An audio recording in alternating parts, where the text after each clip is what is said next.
Step away from the dock, now. You're trespassing on private property. I'm a federal compliance director interfering with a DOT audit. In a polo shirt? Yeah, hand me the fake badge. You touch me, you violate on the ground, federal law. last warning. I am complying under protest. This ends your career. Officer Kyle Vance had been patrolling the streets of Richmond for just over 5 years when he made the decision that would abruptly end his career and cost the city taxpayers $6.5 million. He was 29 years old, confident to the point of arrogance, and operated under the dangerous assumption that his badge gave him the final word in every interaction. One bright Tuesday morning, beneath the sprawling shadow of a logistics center, he received a dispatch call about a suspicious individual refusing to leave the premises. The individual in question was Marcus Thorne, the 54-year-old federal compliance director for the Department of Transportation. Thorne was not a trespasser. He was the highest-ranking safety official in the region, a man who had spent 3 decades in public service, ensuring the safety of the nation's interstate commerce. What Vance did next, ignoring protocol, mocking a federal authority, and escalating a routine conversation into a violent arrest, would serve as a humiliating lesson on the high price of unchecked bias. Before we dive into the details, tell us where you are watching from today. If you are new to the channel, please hit that subscribe button. Stories like these illuminate the cracks in our system, and your support helps us keep the lights on.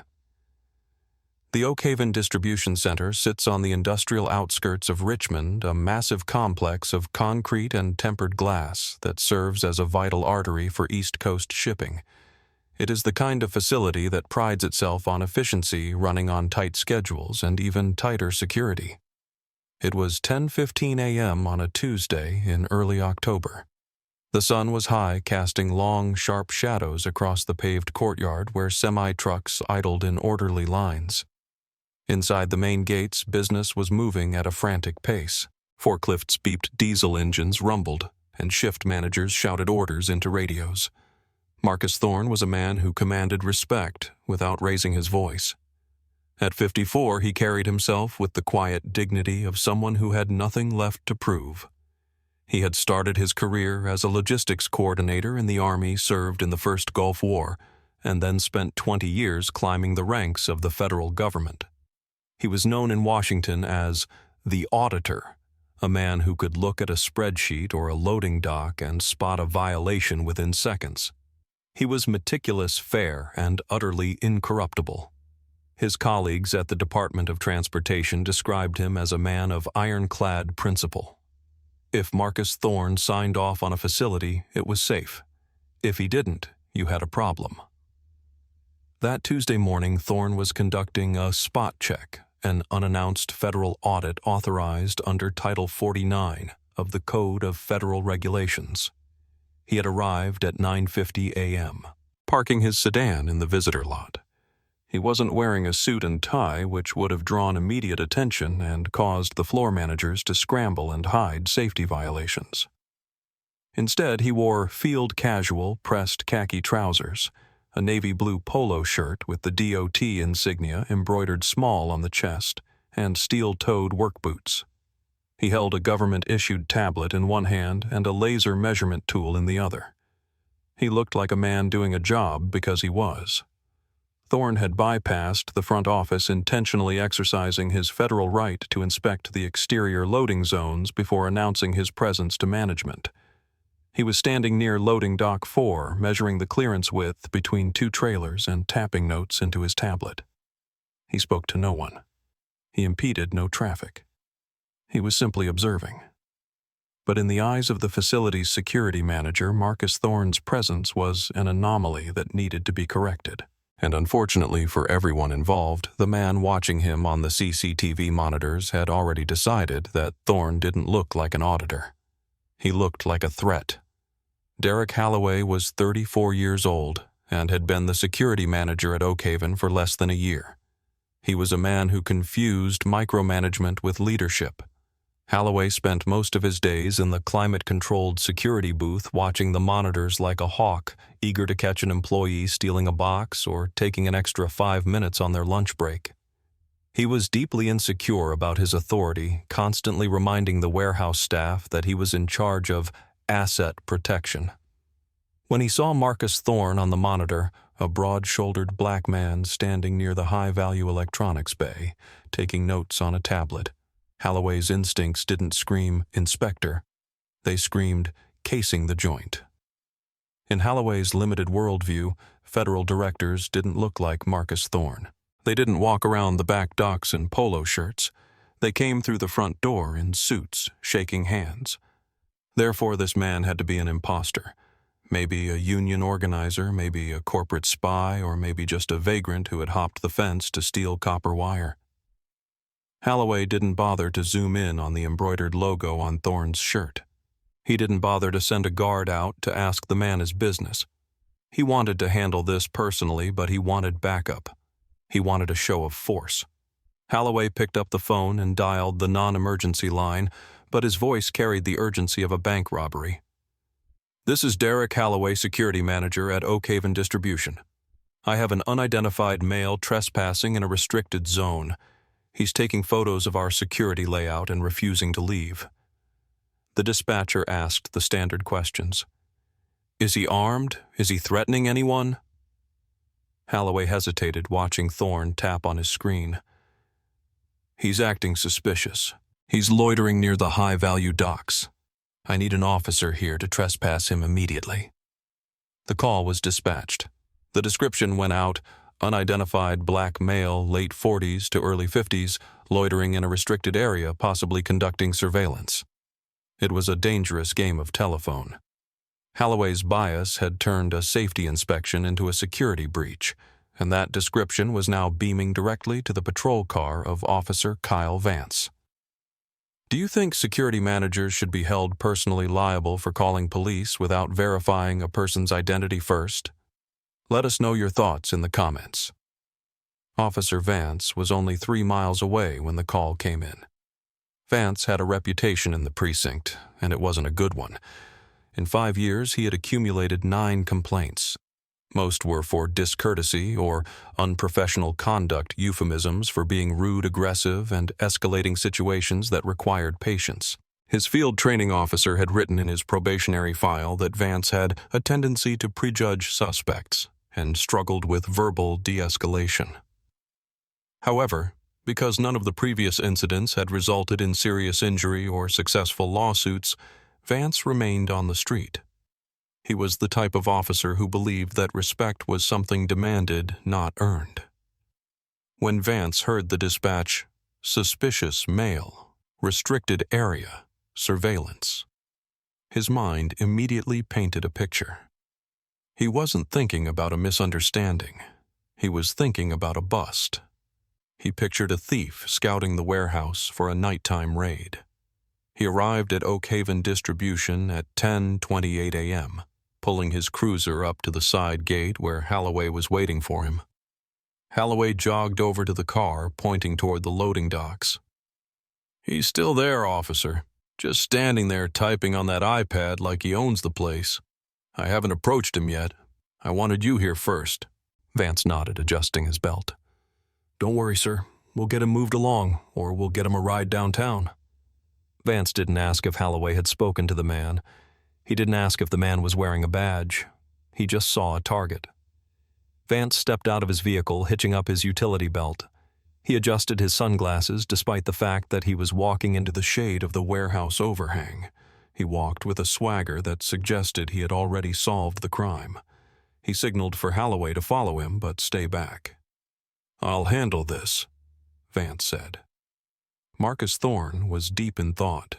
He had just noted a serious compliance failure. The fire suppression lane was partially blocked by a stack of pallets. He was typing the regulation code into his report when he sensed movement to his left. He didn't look up immediately. He finished his sentence, saved the file, and then turned. He saw a police officer striding toward him across the concrete hand, resting near his holstered jaw set in a hard line. Behind the officer, a nervous-looking man in a cheap tie Holloway hovered like a spectator at a gladiator match. Thorne, having worked with law enforcement for 30 years, recognized the posture immediately. This officer wasn't coming to talk. He was coming to intimidate. Thorne turned fully, placing his tablet under his arm, and waited. He kept his hands visible, his face calm. He had been a black man in America long before he was a federal director. He knew the drill. "You partner," Vance shouted from 20 feet away. "Step away from the building." Thorne didn't move. He stood his ground, his feet shoulder-width apart. "Good morning, officer," Thorne said, his voice deep and steady. "I'm conducting an inspection. Can I help you?" Vance closed the distance, stopping just 4 feet from Thorne invading his personal space. "I didn't ask you what you're doing. I told you to step away from the building. You're trespassing on private property." "I am not trespassing," Thorne replied, his tone conversational but firm. "I am the Federal Compliance Director for the Department of Transportation. I am conducting an unannounced audit under Federal Code 49. This facility is under federal jurisdiction for interstate commerce." Vance laughed. It was a short, sharp bark of a laugh. Federal director in a polo shirt. "Right. And I'm the director of the FBI. Let's go. ID, now." Thorne sighed internally. He had dealt with skepticism before, but usually it came from warehouse managers, not law enforcement. "Officer, my credentials are in my back pocket. I am going to reach for them slowly. Do not be alarmed." "Don't tell me what to do." Vance snapped his hand, tightening on his baton. "Just get the ID." Thorne reached back with his right hand, moving deliberately slow. He pulled out a black leather bifold wallet. He flipped it open. Inside was a gold badge with the eagle and shield of the United States and a laminate ID card with his photo rank and security clearance. He held it out for Vance to see. "Federal Compliance Director Marcus Thorne," he said. "Badge number 8842. You can verify this with your dispatch." Vance didn't even look at the text on the card. He glanced at the gold flash and sneered. "I can buy a badge like that online for $15. You think I'm stupid?" "I think you are making a mistake," Thorne said, his voice dropping an octave. "I am telling you, officer, I am a federal agent with oversight authority here. If you interfere with this inspection, you are violating federal law." By now, work on the loading dock had ground to a halt. Forklift drivers had killed their engines. A group of warehouse workers in neon vests had gathered by the bay doors, watching the scene unfold. Some had their phones out. Holloway, the manager, stepped forward, emboldened by the officer's aggression. "I've never seen this guy before, officer," Holloway shouted. "He didn't check in at the front desk. He's got no visitor pass. He's trespassing." Vance nodded, feeding off the manager's energy. "You hear that? The owner says you don't belong here. That means you're leaving. Put the tablet down." Thorne gripped the tablet tighter.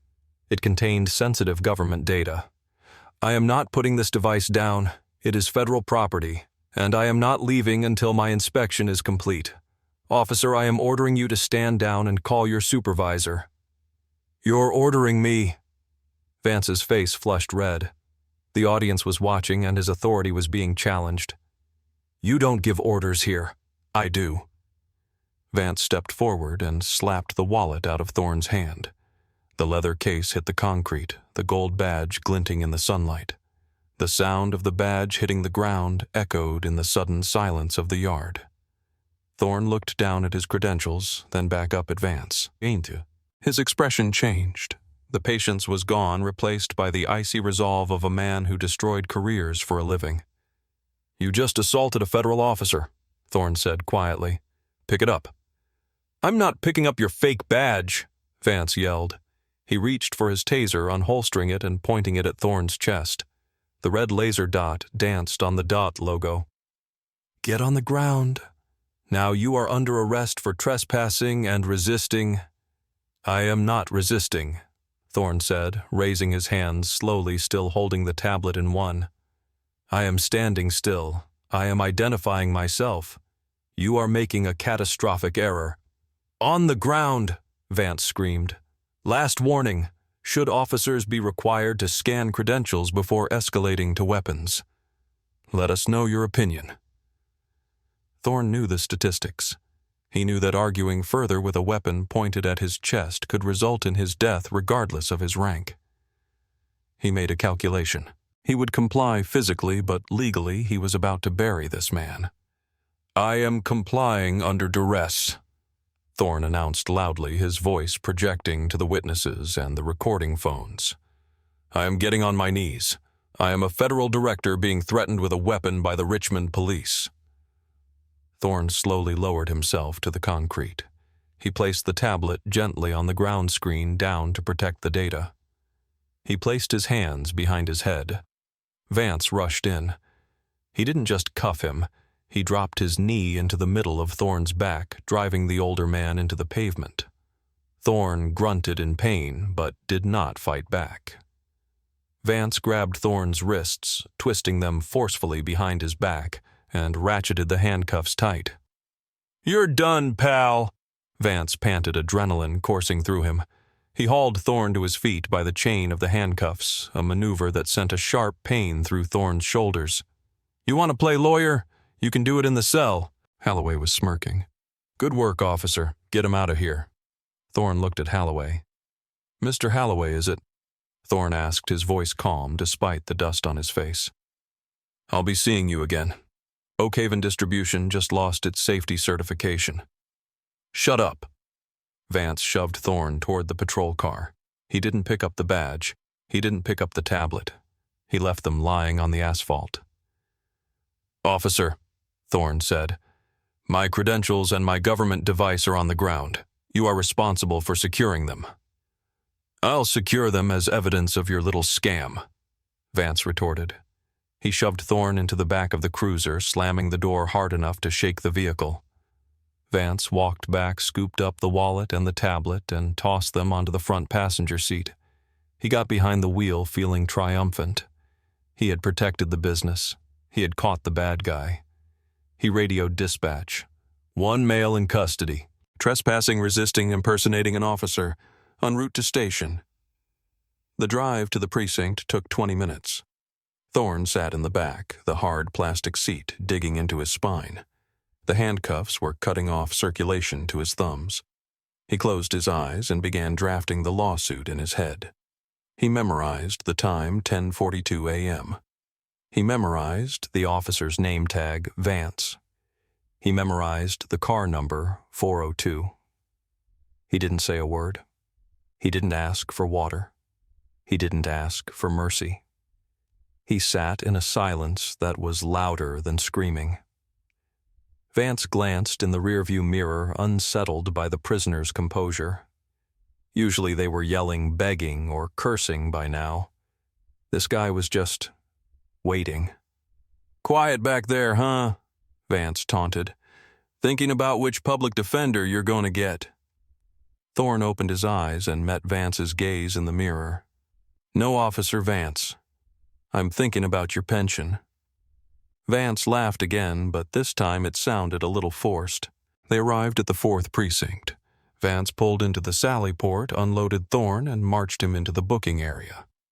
The station was busy. Phones were ringing, officers were typing reports. Behind the high desk sat Sergeant Miller. Miller was 58 years old, a veteran of the force who had seen it all. He was 2 years away from retirement and had zero tolerance for nonsense. He looked up over his reading glasses as Vance paraded his prisoner in. Miller took one look at Marcus Thorne and frowned. He didn't see a vagrant. He saw a man in high-quality work boots, a shirt that cost more than Miller's uniform, and a demeanor that radiated authority.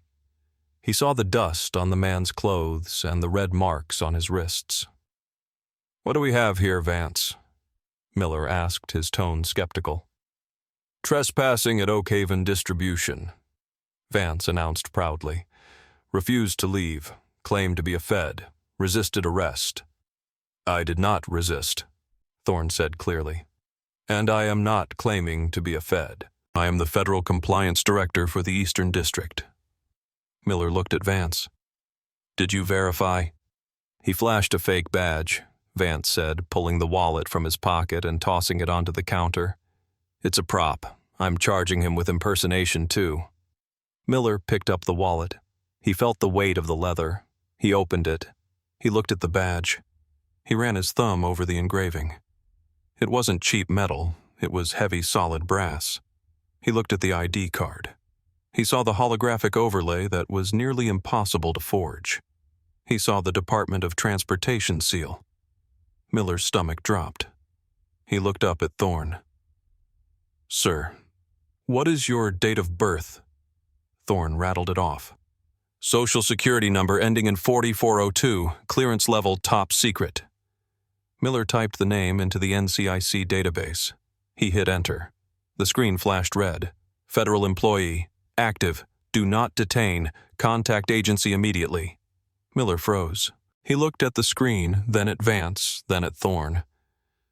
"Vance," Miller said, his voice very quiet. "Give me the keys to the cuffs." "What?" Vance blinked. "Sarge, he's a... Give me the damn keys!" Miller roared, standing up.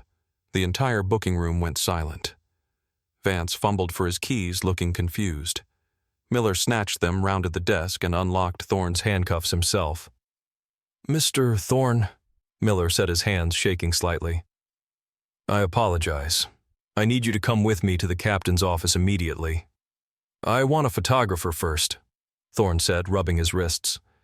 "I want photos of these injuries, and I want this officer's badge number entered into the record as the assailant." Vance stood there, mouth open. "Sarge, it's a fake. The guy at the warehouse said..." "Shut up, Vance," Miller hissed. "You just arrested the federal compliance director. You didn't check the ID. You didn't call it in. You just hauled him in." Miller pointed a finger at Vance's chest. "Go sit in the break room. Don't speak to anyone. Don't touch your phone. You are in a world of trouble." The next hour was a blur of panic for the Richmond Police Department. Captain Reynolds was called in from his lunch. The city attorney was summoned. Thorne sat in the captain's office, refusing coffee, refusing ice for his wrists, simply dictating his statement to a terrified lieutenant. "I identified myself 3 times, Thorne stated. "I presented credentials. Officer Vance knocked them from my hand. He pointed a taser at my chest. He used excessive force during the handcuffing. He ridiculed my status based on the testimony of a civilian security guard." Captain Reynolds, a man who prided himself on running a tight ship, looked like he was about to be sick. "Director Thorne, on behalf of the department, I cannot express how sorry." "Save it for the deposition, Captain," Thorne said. "I want to know the status of Officer Vance." "He has been placed on administrative leave pending investigation," Reynolds said. "Not good enough," Thorne said. "He is a danger to the public. If he does this to a federal director, imagine what he does to a teenager with no resources. I want his gun and badge seized before I leave this building." Reynolds nodded. "It's already being done." Thorne stood up. "I'm leaving now. I'm going to the hospital to have these injuries documented. Then I'm calling the Department of Justice. You will be hearing from my general counsel." As Thorne walked out of the precinct, he passed the break room. Vance was sitting at a table, head in his hands. He looked up as Thorne passed. For the first time, the arrogance was gone. In its place was the dawning realization that his life as he knew it was over. Thorne didn't stop. He didn't gloat. He just kept walking out the door and into the afternoon sun. The fallout was swift and absolute. The Department of Transportation didn't just file a complaint. They declared war. The video footage from the warehouse captured by the very cameras Holloway was supposed to be monitoring was subpoenaed. It showed everything: Thorne standing calmly, Vance's aggression, the slapping of the badge, the unnecessary force. Officer Kyle Vance was terminated 3 weeks later. The Internal Affairs investigation found that he had violated 14 separate department policies, including failure to verify identification, escalation of force, and conduct unbecoming. He was stripped of his certification, meaning he could never work as a police officer in the state again. At 29, his career in law enforcement was finished. Derek Holloway fared no better.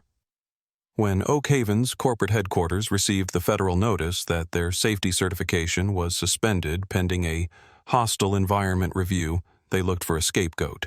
Holloway was fired for gross negligence and endangering the company's federal standing. The lawsuit that followed was historic. Marcus Thorne sued the City of Richmond and the police department for civil rights violations, false arrest, and assault. The city, desperate to avoid a public trial that would air Vance's previous disciplinary record, settled for $6.5 million. But Thorne didn't keep the money. In a move that surprised everyone, he used the settlement to establish the Thorne Initiative, a legal defense fund for victims of police misconduct who couldn't afford representation. 1 year later, Marcus Thorne returned to Oak Haven Distribution. He was wearing a suit this time. He walked through the front doors flanked by 2 junior inspectors. The new security manager greeted him with a trembling hand and a visitor badge already printed with his name on it. The inspection went smoothly. The facility passed barely. As Thorne walked back to his car that afternoon, he paused at the spot in the courtyard where he had been knelt on the concrete. The oil stain was gone, but the memory remained. He thought about Vance. He thought about the arrogance that allowed a man to look at a federal badge and see nothing but his own bias. It is a tragedy that it took a federal director to expose a bad cop. It is a tragedy that dignity is so often conditional on who you are and who you know. Kyle Vance lost his job and the city lost millions, but the real cost is the trust that is broken every time a badge is used as a shield for bigotry. Justice was served in the case of Marcus Thorne, but what about the silent victims? What about the people who don't have gold badges to pull from their pockets? True accountability isn't just about firing one bad officer. It's about changing the culture that created him. What do you think needs to change in police training to prevent this from happening again? And do you believe $6.5 million was enough for the humiliation Director Thorne endured? Please leave your thoughts in the comments below and don't forget to like and subscribe for more stories of truth and justice. Thank you for watching.